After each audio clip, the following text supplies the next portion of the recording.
ឥឡូវខ្ញុំធ្វើរូបភាពនេះឲ្យ blur ម្ដងអញ្ចឹង blur ចូលកន្លែងមក effect blur ឥឡូវចុចលើរូបសិនណាចុចលើរូបសិនបាទអត់ចេះអត់ឲ្យទេ effect blur នេះ custom blur វាមាន custom blur មាន motion blur មាន radial blur ឥឡូវយើងយកមើល custom blur មុនគេណាចុចមក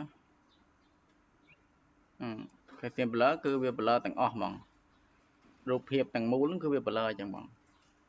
ហើយយើងចុចថែមទៀតមើល blur កាន់តែខ្លាំងថែមទៀតនេះរបៀបធ្វើឲ្យ blur background ណាឃើញទេ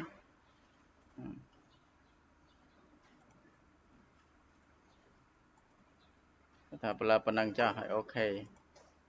ហើយមើលរូបភាពនេះយើងអត់ចង់ឲ្យវាឃើញកែមព្រាអញ្ចឹងទេអញ្ចឹងយើងនេះមកយើងគូតែបមួយមកយើងคลิปវាបញ្ចូលទៅចុចនៅលើរូបភាពមកម៉ៅស្ដាំយក power clip ហើយ clip បញ្ចូលពណ៌ខ្មៅនេះមកហើយពណ៌ខ្មៅយើងដោះ outline ចេញទៅវាចេញមកស្អាតស្មើហើយវាឆ្នៃឃើញទេ